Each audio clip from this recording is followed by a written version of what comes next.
नमस्कार दोस्तों, आज आप पढ़ेंगे। वॉइस को हिंदी में हम वाच्य कहते हैं और ये सबसे इम्पोर्टेंट टॉपिक है। चाहे आप class 9th 10th 11th 12th किसी भी क्लास में हो, वॉइस से तो एक ना एक क्वेश्चन बनता ही है। तो वॉइस हम आज अच्छे से सीखेंगे, पूरा क्लियर करेंगे। तो देखिए, वॉइस की बात करें तो वॉइस दो प्रकार के होते हैं, एक्टिव वॉइस, पैसिव वॉइस। सब लोगों को पता होगा, जो 12 टेंस हम देखते हैं वो एक्टिव वॉइस हैं, और फिर जो है पैसिव वॉइस 12 में से 8 टेंसों के बनते हैं, 4 टेंसों के पैसिव वॉइस नहीं बनते हैं। एक तो इन सब के परफेक्ट कंटिन्यूअस, जैसे प्रेजेंट का परफेक्ट कंटिन्यूअस, पास्ट का परफेक्ट कंटिन्यूअस, फ्यूचर का परफेक्ट कंटिन्यूअस। 3 तो परफेक्ट कंटिन्यूअस निकल गए, एक फ्यूचर का कंटिन्यूअस निकाल दीजिए, बाकी बचे 8 टेंसों का ही हम पैसिव वॉइस बना सकते हैं। तो देखिए, हम यहाँ पे सीखेंगे एक्टिव वॉइस वाले वाक्य को पैसिव वॉइस में कैसे बदलना है, क्योंकि यही आपकी परीक्षा में आता है। पैसिव से एक्टिव बनाना नहीं आता है, एक्टिव वॉइस से पैसिव वॉइस बनाना आता है। तो हम एक्टिव वॉइस से पैसिव वॉइस कैसे बनाए जाते हैं बहुत आसान तरीके से समझेंगे। तो पहले हम आपको 4 इंपॉर्टेंट रूल बता देते हैं, फिर किसी भी प्रकार का वाक्य आ जाए आराम से आप उसका पैसिव वॉइस बना सकते हैं। तो पहला नियम क्या है, सब्जेक्ट ऑब्जेक्ट की चेंजिंग हो जाती है। क्या होता है, वाक्य एक्टिव वॉइस में था, लेकिन अब पैसिव वॉइस में जब आप बनाते हैं तो ऑब्जेक्ट वाला सब्जेक्ट बन जाता है, सब्जेक्ट वाला ऑब्जेक्ट बन जाता है, सब्जेक्ट ऑब्जेक्ट आपस में बदल दिए जाते हैं। तो नियम क्या है, आई यदि आएगा सब्जेक्ट तो वो पीछे जाने पे मी हो जाएगा, मी को आगे लाएंगे तो वो आई हो जाएगा। वी का अस हो जाएगा, अस का वी हो जाएगा, ही का हिम हो जाएगा और हिम का ही होगा, सी का हर हो जाएगा और हर को आगे लाओगे तो वो सी बन जाएगा और दे का देम बन जाएगा। तो यहाँ पे ये 5 वर्ड आपको ध्यान रखने हैं जो चेंज होते हैं, बदल जाते हैं। यदि ये वर्ड आ रहे हैं तो ये हो जाएंगे और इनको आगे लाओगे तो ये बन जाएंगे। तो यहाँ पहले नियम में कोई प्रॉब्लम नहीं है, सबको सबसे पहला नियम बन जाएगा, क्योंकि ये 5 वर्ड इस रूप में बदल जाएंगे, ये 5 वर्ड रिवर्स में आएंगे तो ऐसे बन जाएंगे। सेकंड नियम क्या है कि यहाँ क्रियाएं भी चेंज हो जाती हैं। क्रियाएं का मतलब है उनका टेंस कैसे बदलता है, सहायक क्रिया और क्रिया कैसे चेंज होती हैं, ये है सबसे इंपॉर्टेंट नियम। तो क्या है ये नियम, यदि हमें डू डज के साथ फर्स्ट फॉर्म दिख जाए, ध्यान देना, डू या डज के साथ फर्स्ट फॉर्म दिख जाए, या फिर फर्स्ट फॉर्म या फिर क्रिया के फर्स्ट फॉर्म में एस एस या आई एस दिख जाए, मतलब प्रेजेंट सिंपल की बात ओवरऑल करें हम तो प्रेजेंट सिंपल की बात कर रहे हैं, प्रेजेंट सिंपल। लेकिन हम आपको नहीं कह के बता रहे, हम जो है शॉर्टकट तरीका आपको सिखा रहे। डू डज के साथ फर्स्ट फॉर्म मिल जाए या फर्स्ट फॉर्म या एस वाला फॉर्म मिल जाए तो आप इनकी जगह इज एम आर सहायक क्रिया इस्तेमाल कर देना और क्रिया का तीसरा रूप लगा देना। लेकिन यदि आपको डिड के साथ फर्स्ट फॉर्म मिल जाए या सेकंड फॉर्म मिल जाए तो वाज वर सहायक क्रिया लगा के थर्ड फॉर्म लगा देना। दूसरा नियम ये है। और आगे देखिए, यदि थर्ड फॉर्म आपको मिल जाए तो कुछ नहीं करना आपको, सहायक क्रियाओं की नो टेंशन, जो है वही लगभग रहेंगी। थर्ड फॉर्म है तो आपको बीन लगा के थर्ड फॉर्म लगा देना, जहां थर्ड फॉर्म लगा होगा वहां बीन लगा के थर्ड फॉर्म, और आईएनजी फॉर्म जहां मिल जाए वहां आपको बीइंग लगा के थर्ड फॉर्म लगा देना होगा। और जहां पे फर्स्ट फॉर्म मिल जाए और वो फर्स्ट फॉर्म प्रेजेंट सिंपल का नहीं है, ये बात याद रखना, किसी मॉडल के साथ फर्स्ट फॉर्म मिल जाए तो आप बी लगा के थर्ड फॉर्म, ये है टेंस का रूल कह लो या सहायक क्रियाओं का रूल कह लो इसके। तो ये बहुत इंपॉर्टेंट रूल है। प्रेजेंट सिंपल का फर्स्ट फॉर्म एस वाला फॉर्म या डू डज के साथ फर्स्ट फॉर्म आता है तो वो is am are third form में चेंज करना है। फर्स्ट फॉर्म डिड के साथ आ जाए या सेकंड फॉर्म तो वाज वर थर्ड फॉर्म बना देना है। लेकिन थर्ड फॉर्म ही यदि आ जाए तो बीन लगा के थर्ड फॉर्म, आईएनजी फॉर्म आए तो बीइंग लगा के थर्ड फॉर्म, यदि मॉडल के साथ फर्स्ट फॉर्म आए तो आप जो है बी लगा के थर्ड फॉर्म लगाना, तभी पैसिव वॉइस बनेगा। बाकी आगे हम एक्सरसाइज में सब कुछ देख लेंगे, बहुत अच्छे से क्लियर हो जाएगा। अभी के लिए हम 4 नियम आपको जो बता रहे थे, दूसरा नियम सबको समझ आ गया। तीसरा नियम देखिए क्या है, कुछ सब्जेक्ट को पेशे वाइज बनाते समय हटा देते हैं, उन्हें बाय सब्जेक्ट के रूप में नहीं लिखते।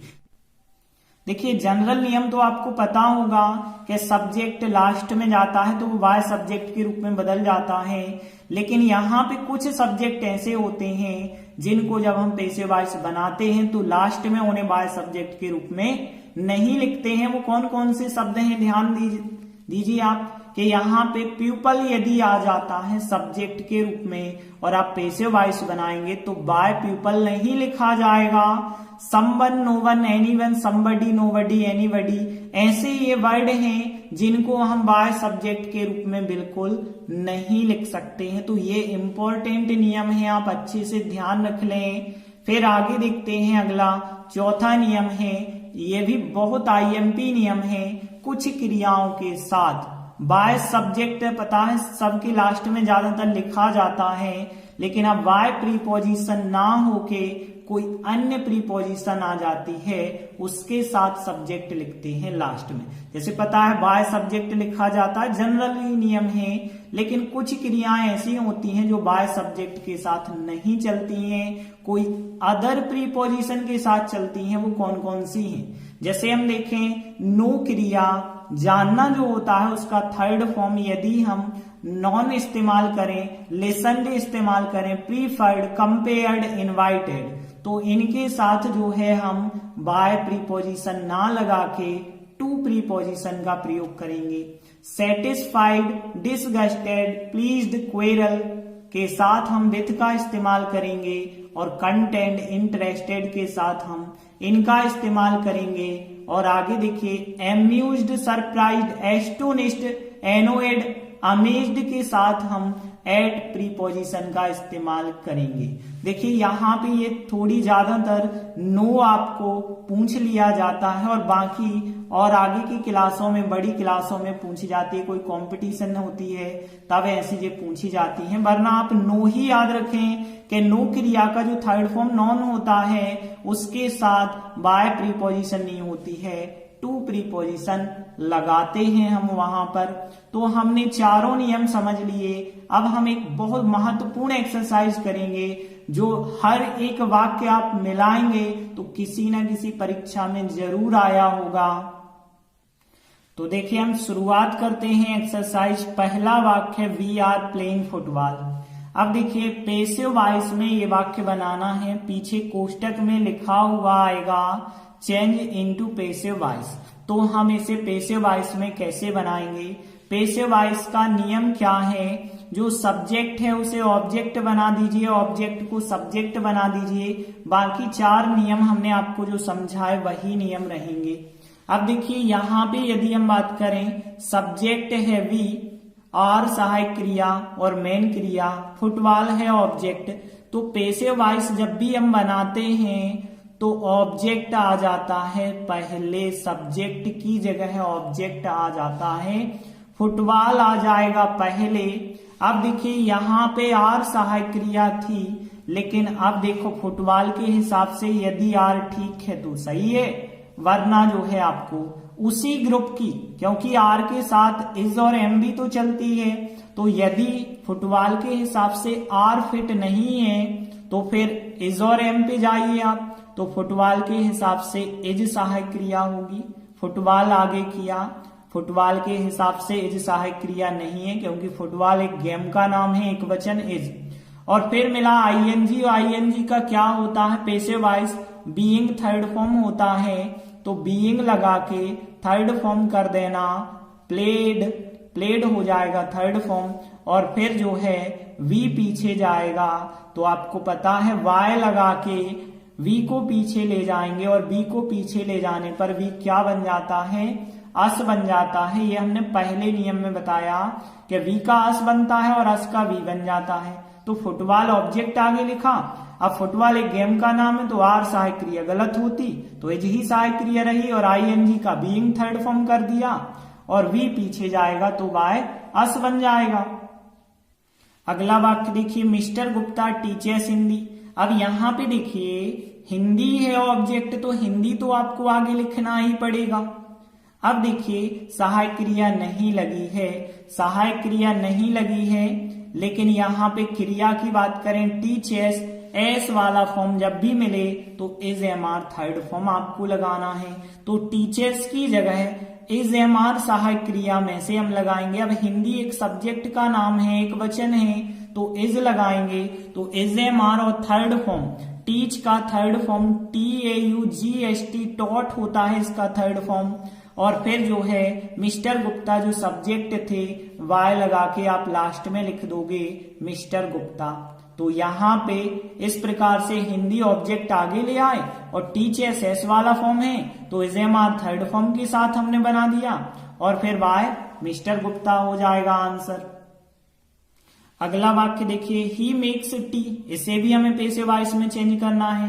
टी ऑब्जेक्ट है, टी का मतलब होता है चाय। अब देखिए मेक्स यहाँ एस वाला फॉर्म फिर मिला और फिर हमने बताया is am are third form लगाना है। अब टी एक मात्रात्मक पदार्थ है, एक वचन में लिया जाएगा इज, और फिर मेक का थर्ड फॉर्म मेड हो जाएगा क्योंकि हमें is am are third form करना है। तो टी ऑब्जेक्ट, टी के हिसाब से इज सहायक क्रिया सही होगी, मेक्स का थर्ड फॉर्म मेड कर दिया। और ही को जब आप पीछे ले जाएंगे तो ही का क्या हो जाएगा, बाय हिम हो जाएगा। अगला वाक्य देखिए, वी आर कलेक्टिंग बुक्स। अब देखिए बुक्स है ऑब्जेक्ट, बुक्स को आप लाएंगे आगे। अब देखिए बुक्स के हिसाब से आर सहायक क्रिया बिल्कुल फिट है और जहां आईएनजी फॉर्म मिलता है आईएनजी फॉर्म की जगह हम बीइंग थर्ड फॉर्म कर देते हैं तो बीइंग कलेक्टेड हो जाएगा। कलेक्ट मतलब एकत्रित करना, इकट्ठा करना होता है, तो यहाँ कलेक्ट का थर्ड फॉर्म कलेक्टेड कर देना और वी जब पीछे जाएगा तो फिर वी का वाय अस हो जाएगा। अगला वाक्य देखिए, दे वर प्लेइंग हॉकी। अब यहाँ पे देखिए हॉकी ऑब्जेक्ट मिला तो हॉकी को तो आप आगे लिखेंगे। अब देखिए हॉकी के हिसाब से हॉकी एक गेम का नाम है तो वर सहायक क्रिया सही नहीं है इसके साथ, तो हॉकी के साथ वर ना होके वर वाले ग्रुप में वाज वर सहायक क्रियाएं होती हैं, तो यहाँ हॉकी के साथ वाज सहायक क्रिया आ जाएगी क्योंकि वर तो बहुवचन वाली है तो वाज आ जाएगी एक वचन वाली। और आईएनजी फॉर्म का हम बीइंग थर्ड फॉर्म कर देते हैं तो बीइंग प्लेड कर देंगे आईएनजी फॉर्म का पेसिव वॉइस, और दे को जब आप पीछे ले जाएंगे तो वाय क्या हो जाएगा, वाय दे का देम हो जाएगा। तो इस प्रकार से पेसिव वॉइस बन जाएगा। अगला वाक्य देखिए, I am taking tea. T object है, टी को आप आगे लाएंगे। अब देखिए टी के हिसाब से एम तो बिल्कुल नहीं होगी, एम वाले ग्रुप की इज है, आर है, एम है, तीन सहायक क्रियाएं होती हैं। जब टी के हिसाब से एम फिट नहीं है तो फिर बदलनी होगी, इज या आर में से करेंगे और टी एक मात्रात्मक पदार्थ है इसलिए इज लगेगी। और फिर टेकिंग आईएनजी फॉर्म का पेसिव वॉइस कैसे बनाते हैं, बीइंग लगाते हैं और थर्ड फॉर्म टेक, टुक, टेकन, तीन फॉर्म आपको पता होंगे। और आई जो है पीछे जाएगा तो आई का क्या हो जाएगा, वाय मी हो जाएगा। अगला वाक्य देखिए, आई नो द बॉय। तो यहां पे देखिए द बॉय ऑब्जेक्ट है, द बॉय क्रिया के बाद जो भी वर्ड मिलता है वो ऑब्जेक्ट होता है। द बॉय हम आगे लाए, अब यहाँ पे नो है फर्स्ट फॉर्म प्रेजेंट सिंपल का, किसी मॉडल के साथ तो नहीं है तो फर्स्ट फॉर्म बनता है is am are third form में। तो यहाँ द बॉय के साथ इज सहायक क्रिया लगेगी, इज एम आर में से इज लगाएंगे और नो का थर्ड फॉर्म क्या होता है, नो का नॉन हो जाता है थर्ड फॉर्म। अब इसके बाद देखिए आई पीछे जाएगा तो आई का मी हो जाएगा, तो बाय मी यहाँ नहीं होगा, इस बात को याद रखना। हमने बताया था नो के साथ टू प्रीपोजिशन लगती है, ध्यान रखना, बाय की जगह टू प्रीपोजिशन लगती है और आई जो है पीछे जाएगा तो वो बन जाएगा फिर मी। अगला वाक्य देखिए, ही नोज मी वेल, मतलब वह मुझे अच्छे से जानता है, यहाँ एस वाला फॉर्म है। अब देखिए क्रिया ये है, क्रिया के बाद मिलता है ऑब्जेक्ट, तो मी होगा ऑब्जेक्ट और वेल होगा अदर वर्ड हो जाएगा वेल। तो वेल को एक्स्ट्रा वर्ड में आप मान के चलिए। तो मी है यहाँ पे ऑब्जेक्ट, क्योंकि क्रिया के तुरंत बाद ऑब्जेक्ट होता है। तो मी जब आगे आएगा, हमने बताया था आई का मी बन जाता है, और मी को जब आप आगे लाओगे तो क्या बन जाएगा, आई बन जाएगा। एस वाला फॉर्म जब भी मिलता है is am are third form लगाते हैं, तो आई के साथ एम सहायक क्रिया फिट है, तो आई एम, और नो क्रिया का थर्ड फॉर्म हो जाएगा नॉन। और फिर यहाँ पे देखिए, अब इसके बाद आपको पता है कि ही पीछे जाएगा, तो ही का बाय हिम बनेगा, लेकिन यहाँ पे आप टू हिम बनाएंगे, क्योंकि यहाँ पे जो है नो क्रिया के साथ टू प्रीपोजिशन लगती है, वाय नहीं लगता है। बाकी रहा वेल वर्ड, तो आप वेल को चाहे लास्ट में लिख दो चाहे क्रिया के बाद लिख दो, कोई अंतर नहीं है, क्योंकि वो है एक्स्ट्रा वर्ड। तो मी आगे आया, आई बन गया, एस वाला फॉर्म था, एजेमार थर्ड फॉर्म लिखा, ही पीछे गया तो टू हिम बन गया, क्योंकि ही का वाय हिम होता है, लेकिन नो के साथ टू चलती है प्रीपोजिशन, तो टू हिम हो गया। और वेल एक्स्ट्रा वर्ड लास्ट में वैसे का वैसा ही लिखा, वेल को यहां लिखते तो भी सही होता आंसर। अगला वाक्य देखिए, people speak English all over the world, मतलब पूरी दुनिया भर में लोग अंग्रेजी बोलते हैं। यहाँ पे देखिए स्पीक है क्रिया, क्रिया के बाद हमें ऑब्जेक्ट मिला, ऑब्जेक्ट को हम आगे लिखेंगे, तो इंग्लिश लिखा हमने आगे। अब देखिए यहाँ स्पीक फर्स्ट फॉर्म है, किसी मॉडल के साथ तो नहीं है, तो प्रेजेंट सिंपल है, तो हम is am are third form का इस्तेमाल कर देंगे। तो यहाँ पे इंग्लिश एक भाषा का नाम है, इज सहायक क्रिया लगाएंगे और स्पीक क्रिया का थर्ड फॉर्म इस्तेमाल करेंगे। स्पीक क्रिया का थर्ड फॉर्म होता है स्पोकन। और फिर देखिए बाय पीपल तो आपको लिखना ही नहीं है, क्योंकि हमने कुछ सब्जेक्ट बताए थे जो बाय सब्जेक्ट के रूप में नहीं लिखते हैं पैसिव वॉइस बनाते वक्त। पीपल बताया था, someone, no one, anyone, somebody, anybody, nobody, ऐसे हमने 7 बताए थे सब्जेक्ट जिनको पैसिव वॉइस बनाते वक्त लास्ट में नहीं हम लिखते हैं। तो इंग्लिश आगे लिखा और is am are third form भी लिख दिया। अब हमें वाई पीपल तो लिखना ही नहीं है, लेकिन जो एक्स्ट्रा वर्ड हैं ऑल ओवर द वर्ल्ड वो तो हमें लिखने ही पड़ेंगे। तो इस प्रकार से हमारा आंसर बन जाएगा। अगला वाक्य है आई सिंग आ सॉन्ग। तो देखिए आ सॉन्ग तो हो गया ऑब्जेक्ट, आ सॉन्ग तो आप आगे लिख देंगे आ सॉन्ग। अब देखिए यहाँ सिंग है फर्स्ट फॉर्म और किसी मॉडल के साथ तो है नहीं, तो यहाँ प्रेजेंट सिंपल है, तो is am are third form इसकी जगह हमें लगाना पड़ेगा। आ सॉन्ग लिखा है तो इज सहायक क्रिया लगेगी और सिंग क्रिया का थर्ड फॉर्म SUNG संग होता है। और आई को जब आप पीछे ले जाएंगे तो वाई मी हो जाएगा। तो आ सॉन्ग आगे लिखा, सिंग यहाँ फर्स्ट फॉर्म है, GMR third form passive voice बनाया और आई पीछे ले गए तो आई का वाई मी हो गया। अगला वाक्य देखिए they are not playing cricket. देखिए यहाँ पे क्रिकेट ऑब्जेक्ट है, क्रिकेट को हमने आगे लिखा क्रिकेट। अब देखिए क्रिकेट एक खेल का नाम है, तो आर सहायक क्रिया तो क्रिकेट के हिसाब से गलत होगी क्योंकि एक खेल का नाम है, मतलब एक वचन। नेगेटिव था, नॉट लगा था, नॉट हमने लगाया। प्लेइंग ING फॉर्म का हमें पता है, बीइंग थर्ड फॉर्म बनाते हैं तो बीइंग प्लेड हो जाएगा इसका पैसिव वॉइस। और फिर दे को आप पीछे ले जाएंगे तो दे का पैसिव वॉइस क्या बन जाएगा, वाई देम बन जाएगा। अगला वाक्य है सी राइट्स आ लेटर, वह एक पत्र लिखती है। आ लेटर ऑब्जेक्ट हो जाएगा, आ लेटर आगे आप लिखेंगे। अब देखिए यहाँ एस वाला फॉर्म है, हमने बताया एस वाला फॉर्म जब भी मिलता है passive voice is am are third form लगाते हैं। तो यहाँ पे आ लेटर है तो आ लेटर के हिसाब से इज लगाएंगे और राइट्स का थर्ड फॉर्म रिटर्न कर देंगे। राइट, रोट, रिटर्न 3 फॉर्म होते हैं, आपको पता होगा।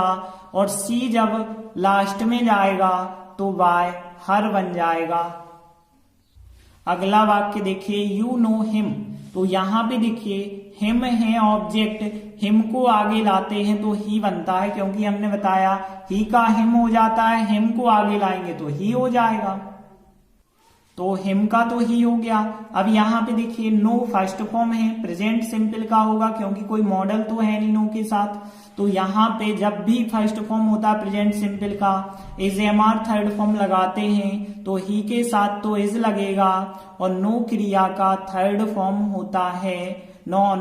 और देखिए यू को पीछे ले जाएंगे तो यू का यू ही रहता है, यू तो हमने बताया नहीं कि यू बदलता है, यू यू ही रहता है, लेकिन नो के साथ बाय प्रीपोजिशन ना होके टू प्रीपोजिशन होती है, टू यू जो है इसका राइट आंसर होगा। यू का यू ही रहता, यू नहीं बदलता, नो क्रिया के साथ केवल टू प्रीपोजिशन आ जाएगी, तो हिम का ही कर दिया, और नो फर्स्ट फॉर्म है प्रेजेंट सिंपल का, is am are third form हो जाएगा, और यू का यू ही रहेगा। अगला वाक्य है रोहित सिंह सा सॉन्ग, आ सॉन्ग हो गया ऑब्जेक्ट, आ सॉन्ग ऑब्जेक्ट हमने आगे लिखा।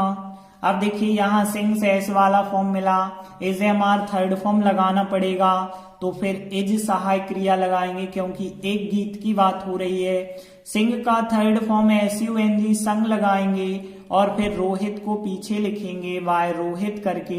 अब रोहित का नहीं बदलेगा, कौन कौन बदलते हैं, 5 चीजें हमने बताई, आई का मी होता है, वी का अस होता है, दे का देम होता है, ही का हिम होता है, सी का हर, केवल 5 बदलते हैं, बाकी कोई चीजें नहीं बदलती हैं। अगला वाक्य देखिए she is not singing a song, a song object है, आ सॉन्ग हमने लिखा ऑब्जेक्ट आगे, आ सॉन्ग के हिसाब से इज सहायक क्रिया सही है, नॉट भी है वाक्य में नॉट होगा, सिंगिंग ING फॉर्म का बीइंग थर्ड फॉर्म कर लेना, तो बीइंग SUNG संग इसका थर्ड फॉर्म हो जाएगा, और सी को जब आप पीछे ले जाएंगे तो सी हर में चेंज हो जाता है, वाय हर बन जाएगा।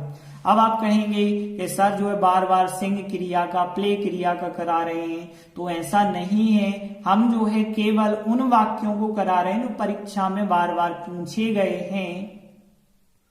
अगला वाक्य देखते हैं people celebrate Diwali all over India. अब देखिए यहाँ सेलिब्रेट है क्रिया, ऑब्जेक्ट है दिवाली, तो यहाँ दिवाली को हम आगे लिखेंगे।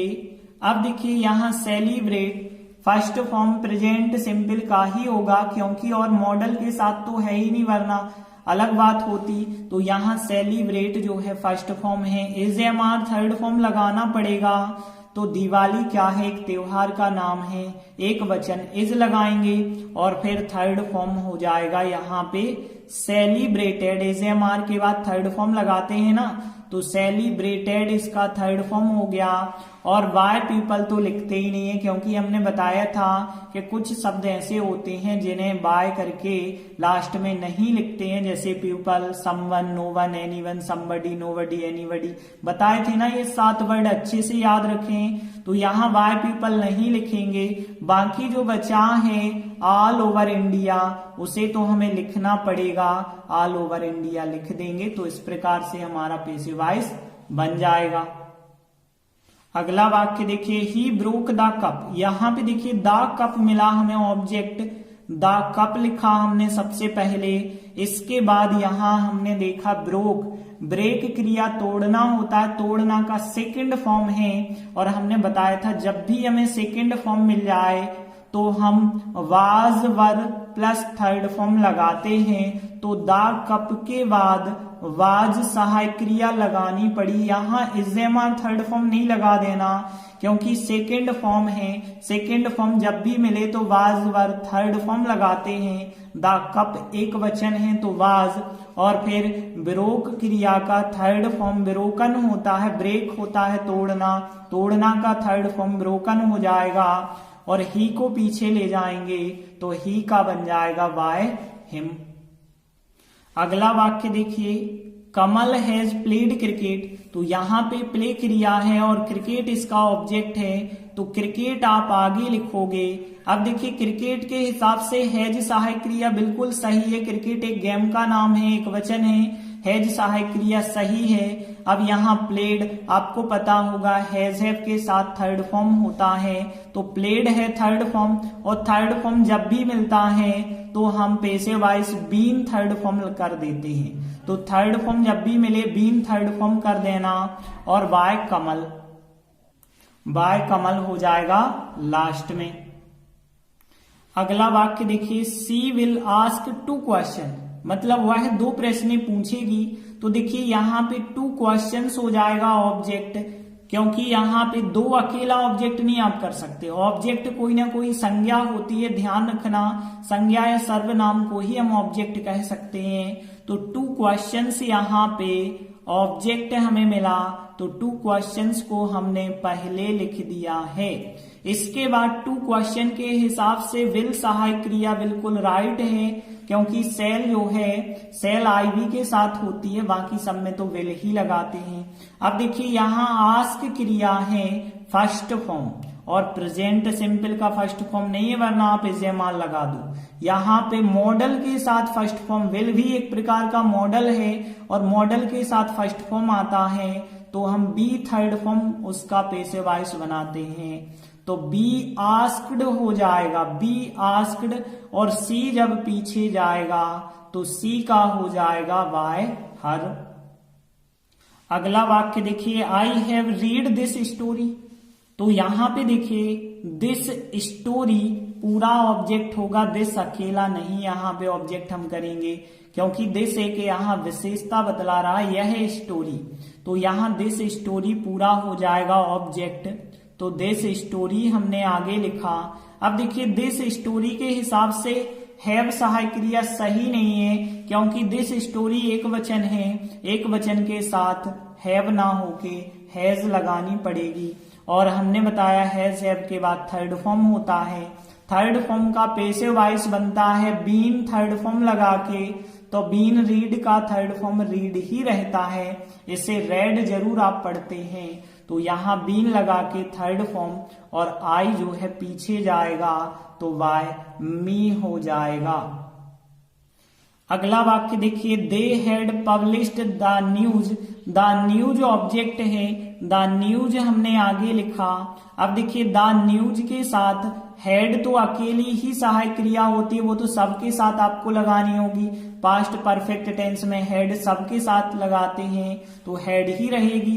पब्लिश्ड थर्ड फॉर्म मिला हमें यहाँ, क्योंकि हैज हैव के साथ थर्ड फॉर्म ही होता है, सेकंड की तो बात ही नहीं कर सकते, थर्ड फॉर्म। और थर्ड फॉर्म जब भी मिलता है तो हम बीन थर्ड फॉर्म ही लिखते हैं उसका पैसिव वॉइस, तो यहाँ बीन थर्ड फॉर्म ही होगा इसका पैसिव वॉइस।